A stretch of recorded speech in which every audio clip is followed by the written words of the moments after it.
We are still learning just how massive Friday's earthquake actually was. It was originally rated by Japanese government scientists as an 8.8 magnitude earthquake, but on Sunday, Japan's meteorological agency issued a correction. Turns out it was actually a 9.0 magnitude quake, making it the fourth largest earthquake in the world since the year 1900. Friday's earthquake off the coast of Japan was so powerful, we now know it actually moved Japan's coastline. It changed the balance of the planet. Because of the earthquake, according to scientists, Japan is wider than it was before, and the earthquake is believed to have shortened the entire day of the whole Earth by a couple millionths of a second. It tilted the Earth's axis slightly. As we discussed on Friday's show, Japan is one of the most disaster-prepared countries in the world. This is a country that nationally observes Disaster Prevention Day every year. They have elaborate earthquake and tsunami early warning systems, comprehensive public and private evacuation plans, and super strict building codes. But it was not enough. Friday's earthquake and the tsunami that followed it were devastating to Japan. Thousands of homes were destroyed in the earthquake, washed away by the tsunami. Hundreds of roads are damaged. There have been explosions now at 3 different reactors at a nuclear power plant in northern Japan. As the New York Times reported this weekend, at least 40% of Japan's 22,000-mile coastline is lined with concrete seawalls or other structures meant to protect against high waves, typhoons, and tsunamis. But they weren't enough. The tsunami washed right over the seawalls meant to protect a pair of nuclear power plants near the coast, including the one where subsequently those explosions have happened. A leading expert on designing nuclear power plants to withstand earthquakes told the New York Times that the seawalls of the Japanese plants probably could not handle tsunami waves of the height that struck them, and the plant's diesel generators were situated on low ground on the assumption that those seawalls were high enough to protect against any likely tsunami. As we plan for the worst-case scenario, are we underestimating what the worst-case scenario is? It's important that we know how likely a really big earthquake is, not just for insurance or actuarial purposes, but so we can plan our own infrastructure, so we can work on our own disaster preparedness. As we work on disaster preparedness, we need to know what kinds of disasters we should be prepared for. Here at home, one of California's nuclear power plants, the one at Diablo Canyon, is in the middle of a fight with some local residents. The plant wants to extend its operating license, but local opponents who note the recent discovery of a fault line about a mile offshore from the plant, they would like to see some new seismic studies first. The plant is designed to withstand up to a 7.5 magnitude earthquake. Again, after the upgrade, the one in Japan this weekend is now considered to have been a 9.0. Joining us now is Congressman Rush Holt, Democrat of New Jersey, and a physicist who has worked on nuclear issues. Congressman Holt, thank you very much for being with us tonight.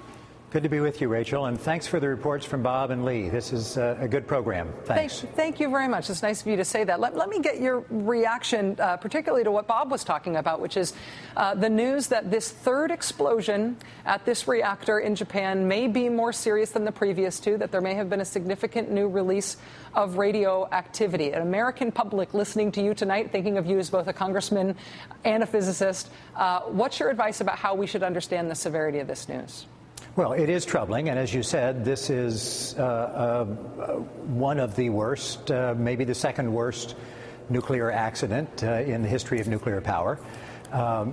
It was supposed to be rare.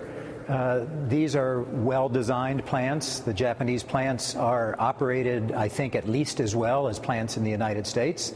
The designs are similar to what we find in the United States. They have a lot of experience. And yet these rare events seem to be occurring, every decade or two, the ones that are supposed to occur only every many thousands of years.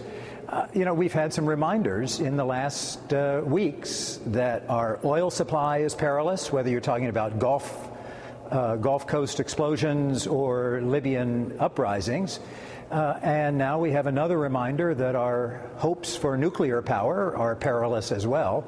And it just underscores that we need a good energy plan. We don't know how we're going to get out of our energy predicament.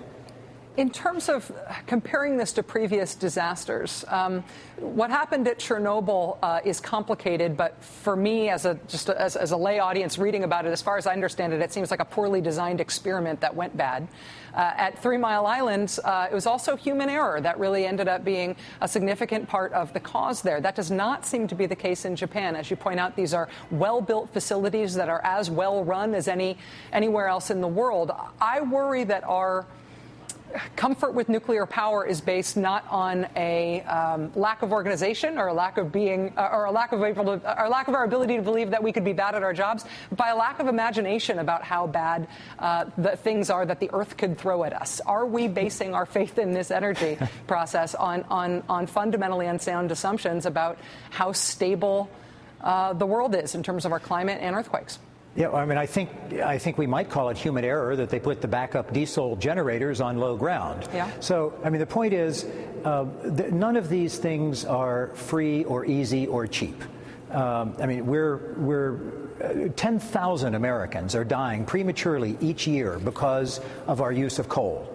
You know, there is no free energy, and the nuclear power has problems with safety, mostly under control, with disposal of the used fuel, mostly under control.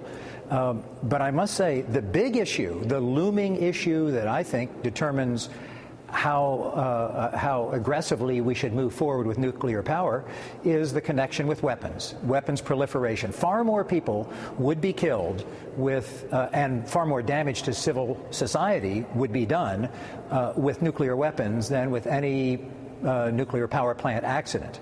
And I know the industry says, oh no, we're not in the weapons business, we're just in the power business, there's no connection. And I say, if there's no connection, why is everybody so worried about Iran? Of course there's a connection, and that has to be figured in to the future of nuclear power. Even when things don't go wrong, when used as directed. Even when things don't go wrong. That's right. Congressman Rush Holt, Democrat of New Jersey, and an actual physicist. It's a real pleasure for us to have you with us here tonight, sir. Thank you. Good to be with you, Rachel.